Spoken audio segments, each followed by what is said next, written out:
welcome to Team 5's online lecture.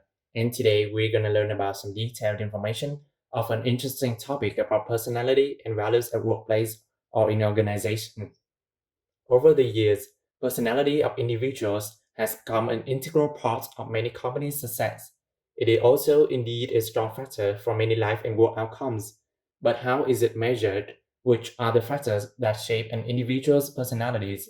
And a lot of other questions involved in values and personality that might affect all aspects of a person's performance, even how he or she reacts to different situations on the job.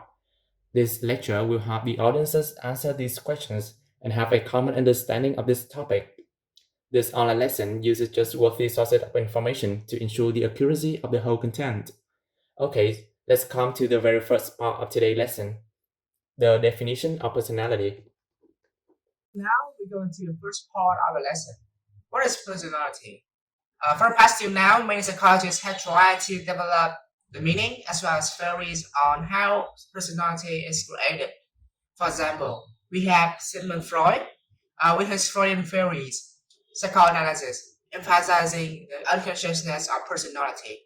Secondly, we have the humanistic approaches with the hierarchy of need by Abraham Maslow and Carl Rogers' theories on how real selves and ideal self affect each other. Thirdly, we have the trait theory, including the MBTI and the Big Five options that will be later on discussed in this lesson. So basically, there are two sides. One side assumes that a personality is created through interactions with the environment. The other assumes that personality is genetically based. So none of the two sides are wrong or right. It is just a matter of perspective that varies in different situations and fields. And in human resource management and our organizational behavior, trait theory is preferred. So the reasons are it is easier to identify, easier to make prediction using trait theories. What is personality? We should know personality as a combination, a sum of characteristics or qualities that make up an individual distinctive character. In other words, it is all this kind of stuff that makes you you, all your feelings, emotions, behaviors, or values. For example, when you're mentioning one personality, you tend to put labels on people. And you might think them as friendly, shy, confident, or enthusiastic. So those labels are personality traits. However, though just things that are easily seen from a surface, there's tons of things making up an individual character, like values or emotions that lie underneath. Meaning that humans are so complex that raise the need for the psychologist to develop the personality model, breaking down behaviors into very general traits, like trait theory do. So there we have the two most famous personality framework, which are the Big Five Oceans and MBTI. So to measure personality using MBTI, we have a self-report questionnaire that includes 100 questions, questioning how you feel and would act in different situations. Then each respondent will be classified as extroversion, introversion, sensing, or intuitive. Feeling or thinking, judging or perceiving. So each person is said to have one preferred quality from each category, producing 16 unique types. Options. We have a self-report questionnaire. However, unlike MBTI that labels you with a certain type, ENTJ or INFJ, no. Instead, the Big Five is looking into the Big Five dimensions that are considered to be the underlying traits making up an individual overall personality. So those are openness, conciseness, extroversion, agreeableness, and neuroticism. The test will check like how many percent you have, how many points you get for each of these 5 personality traits. And it means that you're not forced into one type or another, that you are either extroverted or introverted. You can stay in between because you know there are many people out there are very outgoing but very enjoy spending time alone, meaning that they would likely to feel themselves as somewhere in the middle. And that is exactly the reason why I prefer the big five oceans over the MBTI when coming to hiring process or predicting behaviors. One more thing I love about ocean is that it shows us everything has two sides. Let me take consensus as an example. People scoring high with the straight tend to focus more on details, put more effort into organizing everyday activities, and are said to be more responsible and hardworking one. While the one scoring low is usually let things happen without planning. So scoring high seems to be better overall, right? Believe me, it's not. That it can be good, hardworking, or bad, boring, and inflexible, depending on your perspective. Moreover, Ocean also suggests that people scoring too high with this would likely to suffer the OCD, which is the obsessive compulsive disorder, which make people crazy about not being perfect. So besides the two most popular ones, we also have dog access, measuring the undesirable traits that fail to be relevant to organizational behavior. And those are realisms, a kind of manipulative attitude. People scoring high in this focus more on self-interest and personal gain more than the other's benefits. They think that the end justifies means, which means that they don't care about the way to conduct as long as it helps them reach the ending, even unethical act. And we have psychopathy, which is lack of empathy, but it fails to have very little relations with the effectiveness of job performance. So I'm not going to dive too much deep into this. And thirdly, we have narcissism, a kind of excessive self-love. They may have an exaggerated sense of self-importance, believing they are superior and can only associate with equally special. However, unlike people with a high match or high-end psychopathy that often perform destructive acts, narcissists, in my opinion, are more fragile and sensitive to criticisms. So overall, the Big Fire Ocean is preferred in the workplace. However, you should know that personalities has both positive and negative side.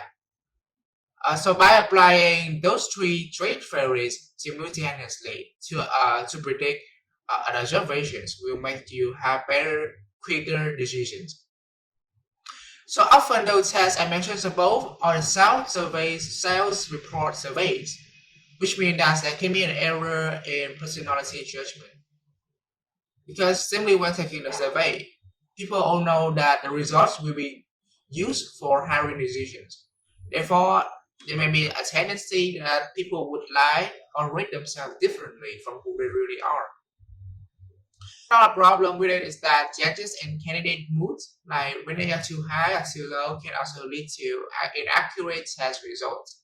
So organizations, together with researchers, have found another different kinds of rating method. It is called the observer rating method. And in this observer rating survey, co-workers and other trained observers like HR managers will do the rating, and it is usually recommended to be used simultaneously with the self-rating test to give out the most objective results. And as far as I know, this kind of test usually takes place after the self-assessing test. It requires a candidate to take part in a group activity. It could be a team building activity or an activity that requires candidates to be together in a group, solve a business case. And trained observers will just stand out or participate into watch you and to see you how you interact and behave within groups. And after observing, based on the company's personality framework, and they will choose the best fitted one for their companies. For instance, in most management training programs from Unilever, Nestle, or Friesland Cabinet, they usually have a leadership tendency, capacities framework listing out the qualities that future leaders would like as being assertive, or being a good listener, etc. Until now, from all that we have gone through, trade theories have much to offer in organizational behavior. I think it is time we should look at another attribute that aid predictors of behaviors. We will continue to the next part. Other personality traits relevant to OB. Certainly, there are many personality traits relevant to OB, but today we will take a look at 5 typical ones. First, we will explain what self-evaluation is. People who have positive self-evaluations like themselves and see themselves as effective, capable, and in control of their environment. So it leads to higher job performance, job satisfactions. On the other hand, those with negative self-evaluations tend to dislike themselves, question their capability, and view themselves as powerless over their environment. We need to know more about the definition of locus of control. It is the degree to which people believe that they have control over the outcome of events in their life. For example, if you believe that you have control over what happens, then you have an internal locus of control. If you believe that you have no control over what happens, and that external variables like God, Buddha are to blame, then you have an external locus of control.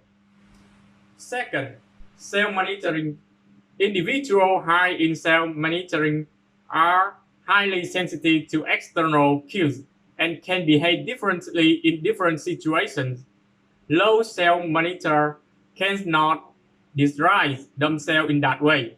They tend to display their true disposition and attitude in every situation. For this reason, there is high behavioral consistency between who they are and what they do. Third, proactive personality. Proactive individuals have many desirable behaviors that organizations look for. High level of job performance, don't need too much oversight, receptive to change in job demand, and thrive when they can tailor jobs to their strengths. More likely to exchange information with others in a team, which builds just relationships. In short, effectiveness depends on the context.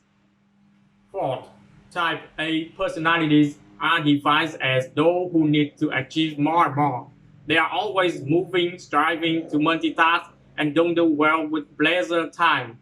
This is something that has been valued in some places like North America, but it is not always a positive because the quality of work can be low.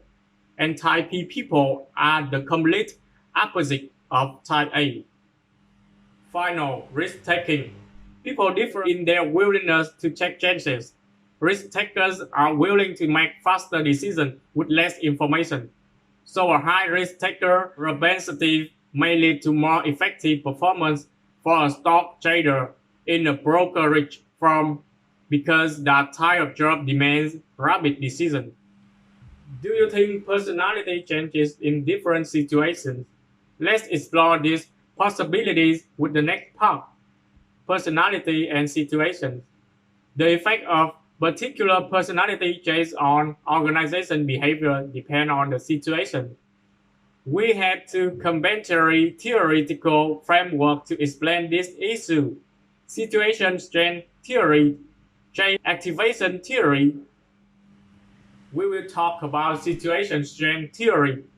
Main thesis and prediction is that the way personality translates into behavior depends on the strength of situation. Situation strength means the degree to which the norms, cues, and standards dictate appropriate behavior. Strong situations pressure us to exhibit the right behavior. Weak situations, in contrast, allow any type of behavior, and we are free to express our personalities. Personality traits better predict behavior in weak situations. Practical implication in OB. Researchers analyze situation strength in organization in terms of four elements: clarity, consistency, constraints, consequences. First, clarity, the degree to which cues about duties and responsibility are clear. Strong situation because individual can readily determine what to do. Job of a janitor provides higher clarity about each task than a job of a nanny. Second, consistency, the extent to which cues about duties and responsibilities are compatible with one another. Strong situations because all cues point to desired behavior. Job of a Q nurse has higher consistency than a job of a manager. Third, constraints, the extent to which individuals' freedom to decide or act is limited by forces outside their control. Strong situations because individuals have limited individual discretion. Bank examiners has more constraints than forest rangers. Final, consequences, the degree to which decisions or actions have important implications for the organization. Strong situations because the environment is properly heavily structured to guard against mistakes. A certain job has higher consequences than a foreign language teacher. Next, we will talk about chain activation theory. Prediction.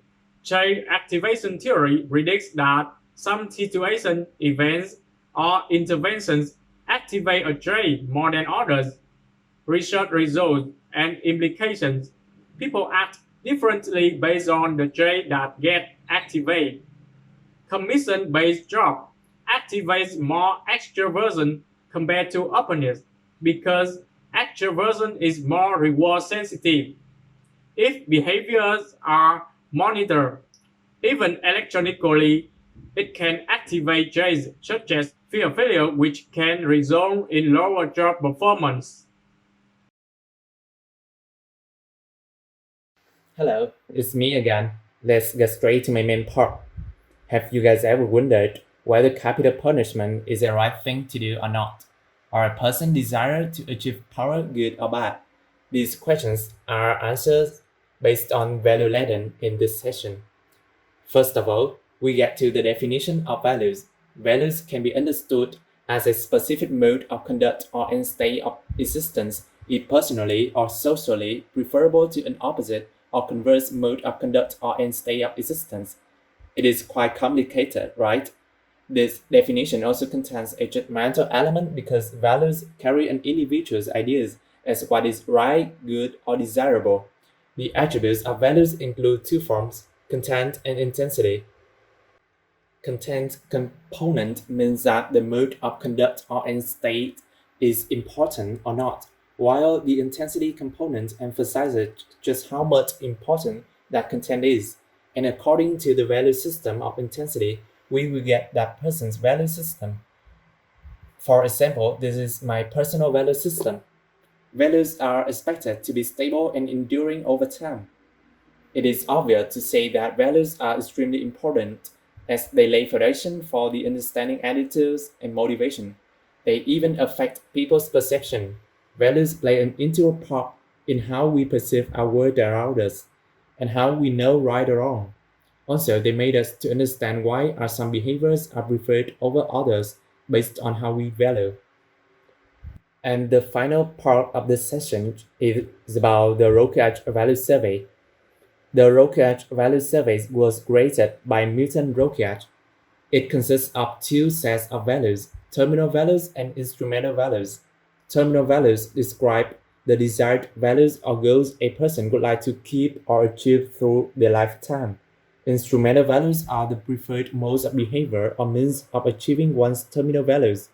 Values vary between groups and can cause trouble when group members hold different values and negotiation is needed. The workplace is made up of a number of different generations of workers, more than so ever before seen in history. These workers bring with them different sets of values and corresponding work behaviors. For example, veterans tend to be conservative and conform to standards, whereas nesters tend to be self-reliant but still team-oriented. Every generation makes its mark on the world, and every generation is influenced by the world they grow up in. In this part, we will look at the different generations and compare and contrast worldviews and values in the workplace. Each one of us is a part of a generation, or a group of individuals living at the same period of time. That time frame or period of time is usually considered to be roughly 30 years, primarily because that is enough time for individuals to grow up and have children of their own, thus starting the next generation and sharing different systems of values. A generation typically shares values and viewpoints of the world, and as a new generation comes along, those values and viewpoints change. This means that every new generation looks at the world differently. Regardless of the generation you are, you have different values shaped by what your generation experiences. Those values, in turn, will shape your place in the workforce. Now that we understand what generations are as definition, we need to understand what time frames they cover and what are the characteristics of each generation are.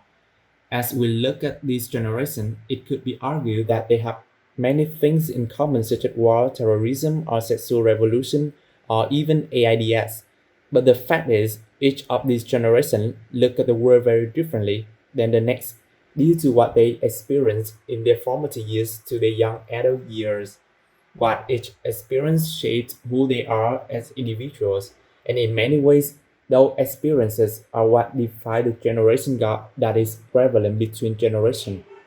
Just like different issues or aspects of life shaped each generation viewpoint of the world, it also shaped and molded the values of each generation.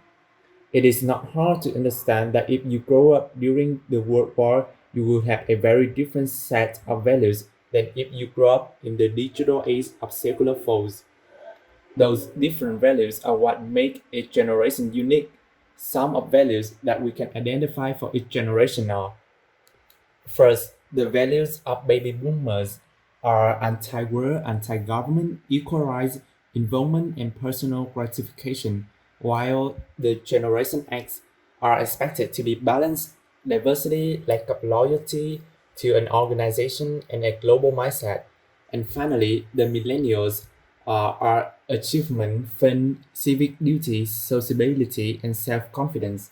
So, as you can see, while there may be some similarity between the values of different generations, the main glaring issue is how different each generation values are. The variance in values is another driver of the generation gap. Think how challenging it is for a manager who might be a baby boomer to understand that the work ethic of a Generation X. The two sets of values are so far apart, it is almost impossible to find common ground. Thus, the generation gap that we are all so aware of is always present in our world.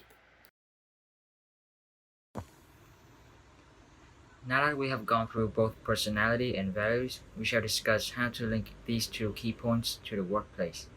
To understand how well an individual personality and values match the organization, we first need to know that managers and employers nowadays tend to have more interest in the applicant's flexibility to cope with the changing situations and their commitment in the organization than their ability to perform well in just one specific job or position.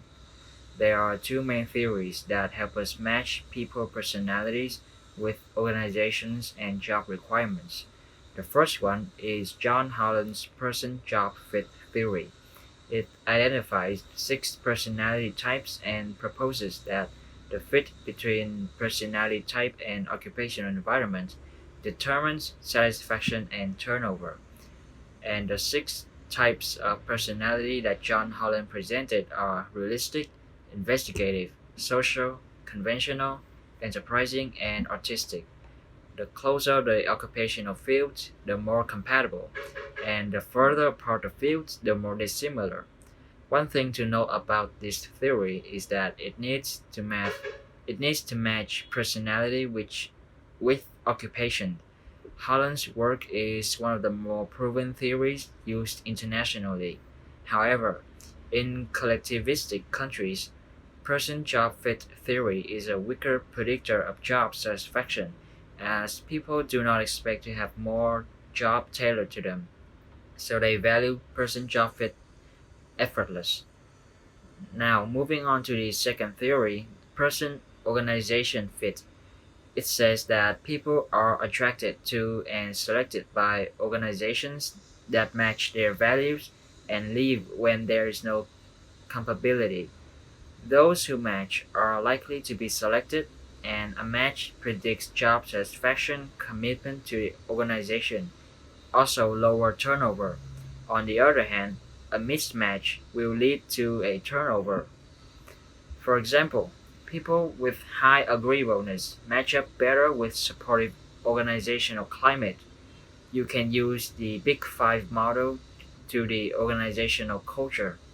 If an organization has a dynamic and changing environment, it needs employees who are ready to change their position and move easily between teams. So it is very important that employees' personalities fit with the overall organization's culture. Although person job fit and person organizational fit are considered the most widely used dimensions for workplace outcomes, there are some other dimensions of fit that are worth mentioning, like person's group fit, person's supervisor fit, and so on. These type of dimensions are crucially used in specific settings and can be very effective at times. Okay, so now we come with the next part, the cultural values. Unlike personality, which is largely determined, values are learned. They are passed down through generations and vary by cultures. As researchers have sought to understand cultural value differences, two important frameworks that have emerged are from Geek Hofstadter and the Glove studies. So we're going to discuss about the Hofstadter framework and the Glove framework. So with the Hofstadter framework, we're gonna have 5 parts, which is about power distance, individualism versus collectivism, masculinity versus femininity, uncertainty avoidance, and long-term versus short-term orientations. About the power distance. Power distance describes the degree to which people in a country accept that power institutions and organizations is distributed unequally. A high rating on power distance means large inequalities of power and wealth exist and are tolerated in the cultures, as in a class or castle system that discourage upward mobility. And the cultures who have high power distance, we can name Malaysia or the Philippines. While the low power distance rating characterize societies that stress equality and opportunity. We have here Austria, Israel, Denmark, and New Zealand. Next will be about individualism versus collectivism. Individualism is the degree to which people prefer to act as individuals rather than as members of groups and believe in an individual's rights above all else. We have Australia and United States who have high individualisms, while collectivism is emphasize a tight society framework in which people expect others in groups of which they are a part to look after them and protect them, like Guatemala and Ecuador countries. So the third one we discuss masculinity versus femininity. Hofstadter's construct of masculinity is the degree to which culture favors traditional masculine roles, such as achievement, power, and control, as opposed to viewing men and women as equals.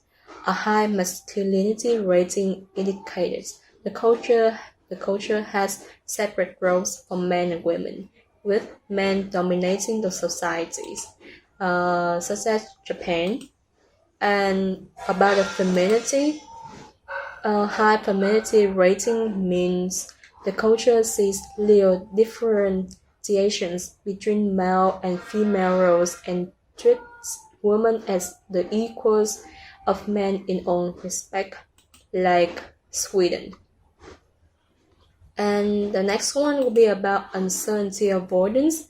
Uncertainty avoidance is the degree to which people in a country prefer structure over unstructured situations, defines their uncertainty avoidance.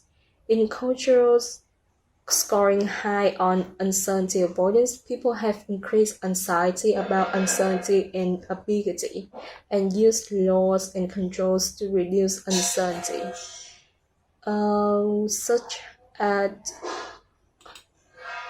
Greece or Portugal. While a low uncertainty avoidance, people are more accepting of ambiguity, are less rule-oriented, take more risks, and more rarely accept change, such as Jamaica or Singapore. Last one will be about short-term versus long-term orientation. This typology measures a society, devotion, traditional values. People in a culture with long-term orientation look to the future and value proof, persistence, and tradition, like Hong Kong. And with the short-term orientation, people value the here and now. They also accept change more readily and don't see commitments as impediment to change, like Pakistan. And for more information, you can check out the exhibit 5-6 on page 195. There will be a detailed table to show you the difference between the cultures and countries of different score on Hofstadter dimensions. There will be a rank for you to easily compare between the countries. As you can see, most of the dimensions of Hofstadter above, we can see the very clear difference between the Western cultures and the Eastern cultures, as well in the developed countries versus developing countries. Okay, so next we will come with the GLOB framework, like we said, the GLOB framework. Begun in 1993, the Global Leadership and Organizational Behavior Effectiveness GLOB research program is an ongoing cross-cultural investigation of leadership and national culture. Using data from 125 organizations of 62 countries, the GLOB team identified 9 dimensions on which national cultures differ.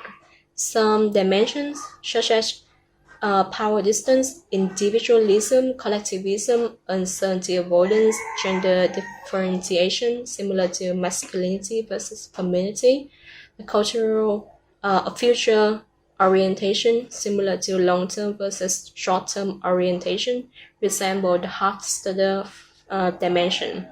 The main difference is that the GLOB framework added dimensions such as human orientation, the degree to which society rewards individuals for being altruistic, generous, and kind to others, and performance orientation, the degree to which a society encourages and rewards group members for performance improvement and excellence. So you may ask, which framework is better, the Hofstadter one or the GLOB? So we have to say it's hard to compare, and each will have its supporters. We give more emphasis to Hofstadter dimensions here because they have stood the test of time and the GLOB study confirmed them.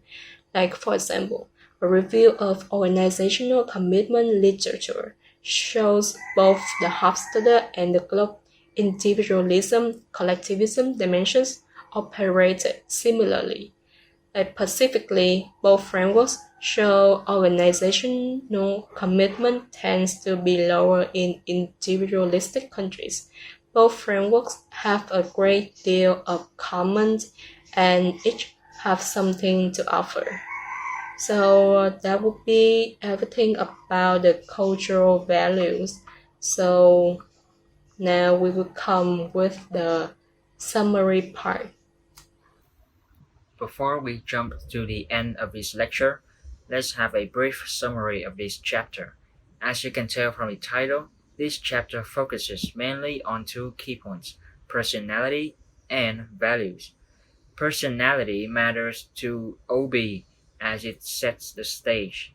When we talk about it, there are two dominant frameworks: the Myers-Briggs Type Indicator or MBTI and the Big Five model. We also mentioned personality traits and how relevant it is to OB. The second key point of this chapter is values. For values, we need to know that there are two attributes of values that are content and intensity, content value and intensity values. Furthermore, we explain the importance of value and classify different types of values. After introducing values and personalities, we then proceeded to link both of them to the workplace through two popular theories, which are person-job fit and person-organization fit theory. And the final section that we covered was cultural values, which consists of two important frameworks, Hosted and the Globe framework. With that finally being said, the above mentioned are some crucial information that we have covered for Chapter 5. This brings us to the end of this lecture of Chapter 5. Thank you for your attention. Thank you for listening. And if you have any questions, please let us know. Thank you.